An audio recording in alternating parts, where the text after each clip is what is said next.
O peronismo mostra sua força e é franco favorito para ganhar as eleições de 27 de outubro na Argentina. Hoje foi um dia de pânico do mercado financeiro da Argentina.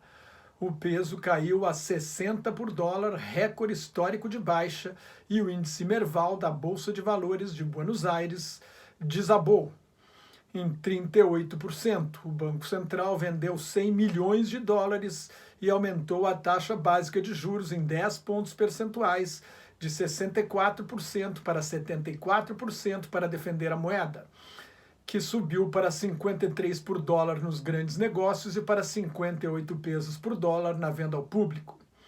Tudo por causa da fragorosa derrota sofrida pelo presidente Maurício Macri nas eleições prévias realizadas ontem. A chapa peronista da Frente para Todos, formada pelo ex-chefe da Casa Civil Alberto Fernandes e pela ex-presidente Cristina Kirchner, ganhou com mais de 47% dos votos contra 32% para Macri. Todas as pesquisas de opinião erraram.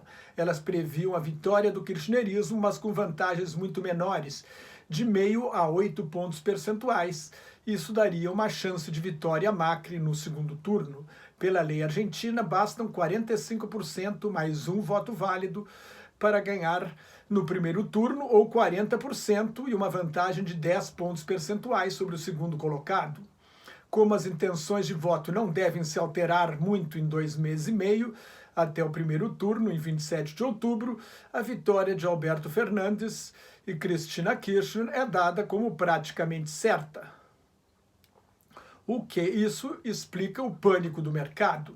A derrota do macrismo foi total. A governadora da província de Buenos Aires, Maria Eugênia Vidal, considerada muito popular, também teve apenas 32% dos votos, enquanto o ex-ministro da Economia de Cristina Kirchner, Axel Kicillof, chegou perto dos 50%.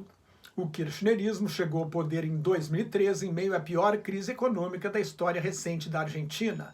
Em 2001, a economia argentina entrou em colapso por causa da dolarização adotada pelo governo Carlos Menem em 1991 para conter uma hiperinflação de 200% ao mês, que apressou o fim do governo Raul Alfonsín, 6 meses antes do prazo, em 1989.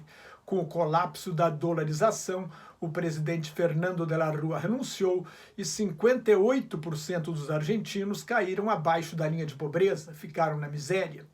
Depois de 3 presidentes provisórios, Eduardo Duhalde, que perdera a eleição para de la Rúa em 1999, foi eleito pelo Congresso para estabilizar a economia e preparar a Argentina para novas eleições. Em 2003, Menem, da direita do peronismo, voltou a se candidatar. Duhalde apoiou Néstor Kirchner, marido de Cristina, representante da ala mais à esquerda do peronismo. Menem venceu no primeiro turno, mas diante de uma derrota certa, não participou do segundo turno para tentar tirar a legitimidade da vitória de Néstor Kirchner. Kirchner assumiu, renegociou mais de 90% da dívida caloteada e criou vários programas sociais para resgatar os argentinos da miséria, com subsídios à alimentação, à energia e aos transportes. 4 anos depois, em 2007, colocou sua mulher, Cristina Kirchner, como candidata por causa do seu próprio desgaste, pensando em voltar em 2011. Quando Cristina assumiu, em dezembro de 2007, começava a grande recessão, que seria acentuada pela falência do banco Lehman Brothers nos Estados Unidos em setembro de 2008. Com a queda na oferta de crédito internacional, começaram a entrar menos dólares na Argentina, mas o governo peronista se recusou a cortar os subsídios. O governo Cristina Kirchner aumentou os impostos sobre exportações de grãos acima de 35% para grandes quantidades. Em resposta, fazendeiros e agricultores entraram em greve. A longa e desgastante greve do campo minou a popularidade de Cristina. O governo argentino passou a estourar o orçamento e a fazer desvalorizações competitivas da moeda. Brigou com o mercado financeiro internacional, onde fundos especulativos americanos processaram o país para obter o valor integral dos 7% de títulos caloteados que não haviam sido renegociados. Néstor Kirchner morreu do coração em outubro de 2010.